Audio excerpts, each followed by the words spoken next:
AI 금융 플랫폼 업스타트. 이름만 들어도 뭔가 주가 그래프가 막 눈앞에 그려지지 않으세요? IPO 때 20달러였는데 이게 한때 390달러까지 갔다가 어휴, 또 1년 반 만에 12달러 근처까지 그냥 군두박질 쳤었죠. 지금은 한 63달러 정도? 여기서 약간 숨고르기를 하는 것 같은데요. 오늘은 바로 이 업스타트. 앞으로 한 5년은 어떨지 좀 깊게 들여다볼까 합니다.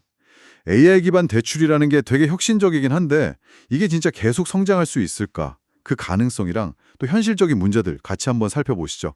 그러니까 업스타트가 돈은 어떻게 버는지, 그리고 그 예전 실적 변화가 엄청났잖아요. 그게 뭘 의미하는지, 또 앞으로 5년 동안 성장 가능성은 어느 정도고 위험 요인은 뭔지. 그래서 2030년쯤 주가는 어떻게 될지 딱 핵심만 짚어보겠습니다. 자, 그럼 먼저 업스타트 얘네 돈 어떻게 버는 겁니까?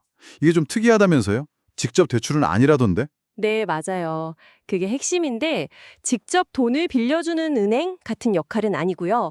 은행이나 신용조합 같은 금융 파트너사들 있잖아요. 그 회사들을 위해서 AI로 대출 심사를 대신 해주는 서비스 회사라고 보시면 돼요. 심사만 대신? 네, 그렇죠.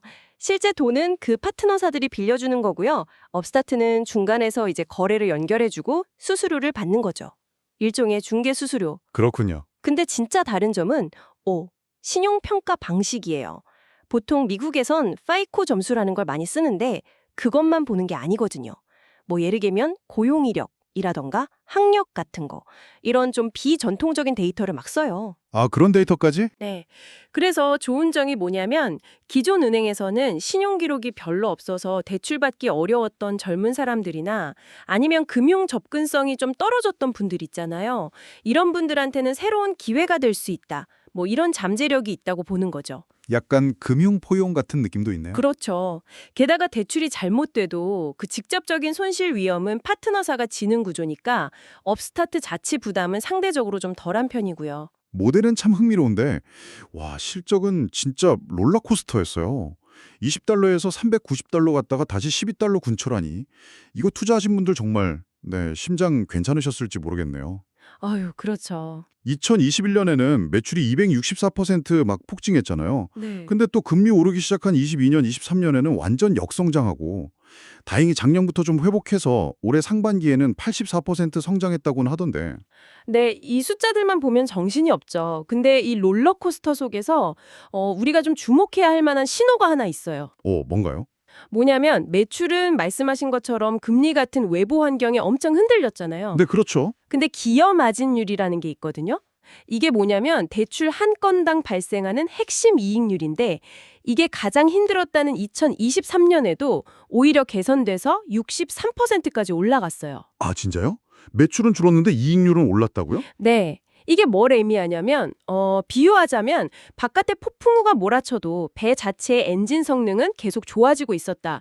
이런 신호로 볼 수 있는 거죠. 음, 그러니까 업스타트 AI 기술이 단순한 시정 상황 변화 이상의 어떤 자체적인 경쟁력이 있을 수 있다. 이런 걸 보여주는 방증일 수 있다는 거예요. 그렇군요. 기술 자체는 계속 발전하고 있었다. 흥미로운데요. 그럼 이 엄청난 변동성은 뒤로 하고 이제 앞으로 5년, 좀 미래를 봐야 할 텐데요. 과연 업스타트가 좀 안정적인 성장 궤도에 올라설 수 있을까요? 분석가들은 금리 좀 내려가면 2027년까지 연평균 매출 36%, 조정 EBITI에는 245% 이렇게 엄청난 성장을 예측하기도 하던데요. 네, 그런 긍정적인 전망들이 있죠. 근거는 크게 두 가지로 볼 수 있는데요. 하나는 방금 말씀하신 것처럼 이제 금리 인하 같은 거시 환경이 좀 나아질 거라는 기대감. 이게 하나고요. 네. 다른 하나는 사업 영역 확장입니다. 기존에는 주로 개인 신용 대출이었는데 이걸 넘어서 이제 자동차 대출 시장, 또 주택담보대출, 흔히 HLOC라고 하죠. 그리고 중소기업 대출까지 이렇게 발을 넓히려는 거죠. 다른 대출 시장으로도 가는군요. 네. 특히 그 자동차 금융 쪽이랑 HLOC 시장에서 성공하는지가 앞으로 되게 중요해 보여요. 그럼 그 확장이 잘 되려면 뭐가 필요할까요? 당연히 더 많은 금융기관 파트너를 확보해야겠죠. 업스타트 플랫폼을 쓰는 은행이나 신용조합이 많아질수록 네트워크 효과가 커지니까요. 그럼 시장 지배력도 강해질 테고요. 파트너십이 중요하군요. 그렇죠.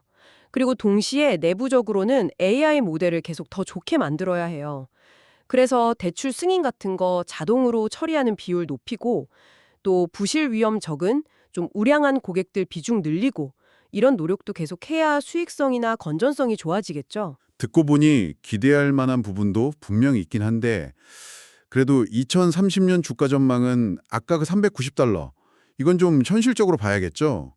그때는 약간 밈 주식 열풍 같은 것도 있었잖아요. 맞아요. 그 가격은 사실 좀 비정상적이었다고 봐야죠. 현실적으로 다시 보긴 어려울 거고요.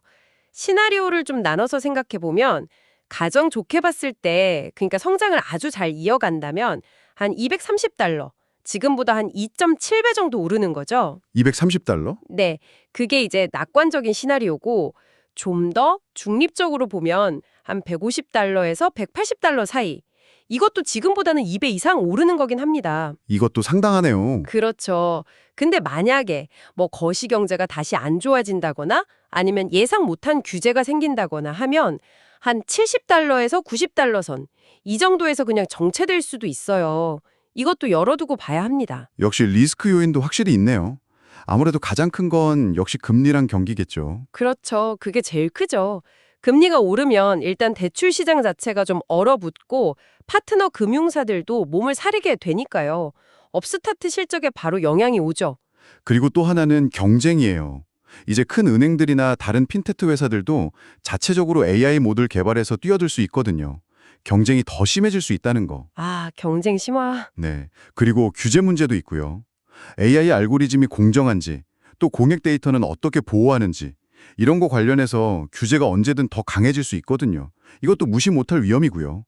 마지막으로 과거에 워낙 주가가 요동쳤다 보니까 투자자들 심리가 좀 쉽게 흔들릴 수 있다는 점. 이것도 변동성을 키우는 요인이 될 수 있습니다. 네. 종합해보면 업스타트가 AI 금융의 어떤 혁신적인 면모를 보여준 건 분명한데 동시에 금리 같은 외부 환경 변화에는 또 얼마나 취약할 수 있는지도 좀 여실히 드러낸 것 같아요. 기술력이라는 엔진 자체는 계속 좋아지고 있는 것 같긴 한데 과거의 그 비정상적인 고점보다는 좀 더 현실적인 수준에서 가치를 찾아가는 과정이 필요해 보인다. 이렇게 정리할 수 있겠네요. 맞습니다. 앞으로 5년 동안 만약에 금리가 좀 안정되고 또 자동차나 HLOC 같은 새로운 시장 확장이 성공한다면 지금보다 훨씬 높은 평가를 받을 잠재력은 분명히 있어요. 근데 그 과정이 절대 순탄하지만은 않을 거라는 거죠. 금리, 경쟁, 규제 이런 명확한 허들들이 있으니까요. 그래서 상당한 변동성을 좀 견딜 수 있는 그런 장기적인 관점의 투자자에게 더 맞는 대상일 수 있다. 이렇게 봅니다. 본질적으로 이게 고위험, 고수익 구조라는 걸 꼭 기억하셔야 하고요. 네, 명심해야겠네요. 마지막으로요. 주가 얘기는 잠깐 접어두고 이런 생각을 좀 해봤으면 좋겠어요.